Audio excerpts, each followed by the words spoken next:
শুধুমাত্র 3টি tips follow করে 14 দিনে আমি 38,000-এর উপরে ফলোয়ার পেয়েছি এবং 21 মিলিয়নের উপর রিচ এসেছে। কী সে 3টি টিপস আপনাকে অবশ্যই জানতে হবে। আর শেষের যে টিপসটা আছে এই টিপসটা কিন্তু খুবই গুরুত্বপূর্ণ, যেটা করলে আপনার একটি কাজ করবেন আপনার 2টি উপকারে আসবে। তো ভিডিওটা শেষ পর্যন্ত দেখার অনুরোধ রইল।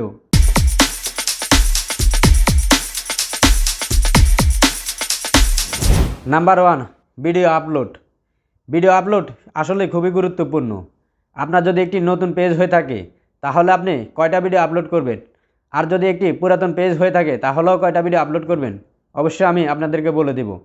প্রথমে আপনি যদি একটি নতুন পেজ হয়ে থাকে তাহলে অন্তত ভিডিও প্রতিদিন 5টা আপলোড করতে হবে। আর সেই সাথে আপনাকে টাইম মেনটেন করতে হবে।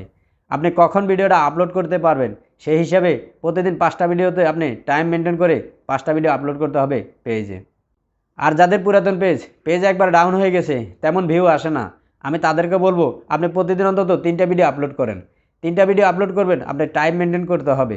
আর যদি আপনি এই 3টা ভিডিও আপলোড করে টাইম মেনটেন করে করতে পারেন, ইনশাআল্লাহ দেখবেন 14 থেকে আপনার 28 দিনের মধ্যে আপনার পেজ গ্রো হওয়া শুরু করে দিবে। Number 2, communication. আপনার যদি একটি নতুন পেজ হয়ে থাকে তাহলে আপনার পেজে 0 ফলোয়ার থাকবে, 0 ভিউজ থাকবে। তো আপনি কিভাবে আপনার ভিডিওতে ভিউজ নিয়ে আসবেন? আপনি যে কোয়ালিটির ভিডিও বানান, আপনার যে রিলেটেড ভিডিও বানান, এই রিলেটেড ভিডিও আপনাকে দেখতে হবে। ওই ভিডিওর নিচে আপনাকে সুন্দর করে একটি কমেন্ট করতে হবে যাতে দর্শকেরা আপনার পেজে আসে, এবং কি এভাবেই কিন্তু আপনার নতুন পেজে আপনি ফলোয়ার এবং কি ভিউজ নিয়ে আসতে পারবেন। আর যাদের পুরাতন পেজ 100-200 ভিউজ আসে এবং কি কিছু 5-10টা কমেন্ট আসে, তাদের সাথে আপনি কমিউনিকেট করতে হবে। তারা যে কমেন্টটা করবে এই কমেন্টের আপনি রিপ্লাই দেওয়ার চেষ্টা করবেন এবং কি সবসময় অ্যাক্টিভ থাকার চেষ্টা করবেন। আর আপনার যে রিলেটেড ভিডিও, ওই রিলেটেড ভিডিওতে ভালো ভালো কমেন্ট করবেন।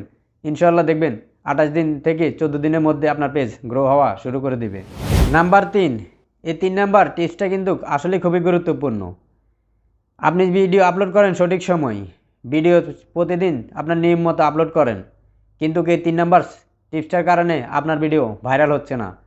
আপনি যখন আপনার পেজে যান, পেজে গিয়ে দেখেন, আপনার এভাবে উপর করে দেখেন আপনার কোন ভিডিওতে কতটা ভিউ হয়েছে, কতটা লাইক হয়েছে, কতটা কমেন্ট হয়েছে, তখন কিন্তু দেখবেন আপনার ভিডিও অটোমেটিক চলতেছে। আর এই অটোমেটিক চলার কারণে আপনার ভিডিওতে ভিউজ আসা বন্ধ হয়ে যাচ্ছে। কারণ ফেসবুক দেখে যে আপনি নিজের ভিডিওতে নিজেও ভিউ দিচ্ছেন, তখন কিন্তু আপনার ভিডিও অন্য কারো কাছে ভিডিও রিচ করতেছে না। তো এটাকে আপনি বন্ধ করতে হবে। কিভাবে বন্ধ করবেন? আপনি আপনার প্রোফাইলে চলে যাবেন, পেজে না, প্রোফাইলে চলে যাবেন। প্রোফাইলে যাওয়ার পরে আপনি সেটিংস অ্যান্ড প্রাইভেসিতে ক্লিক করবেন। সেটিংস অ্যান্ড প্রাইভেসিতে ক্লিক করলে একটু নিচে করলে দেখবেন মোবাইল ডাটা ইউজার। এই মোবাইল ডাটা ইউজারে আপনি একটি ক্লিক করবেন। ক্লিক করলে দেখবেন নিচে, একদম নিচে চলে আসবেন। নিচে আসলে দেখবেন নেভার অটো প্লে ভিডিও।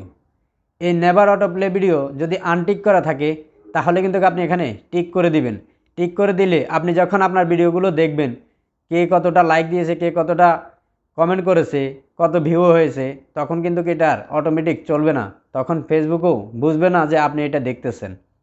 ভিডিওটা ভালো লাগলে অবশ্যই লাইক দিয়ে শেয়ার করে দিবেন। আর চ্যানেলে নতুন হলে চ্যানেলটি সাবস্ক্রাইব করে যাবেন। ধন্যবাদ।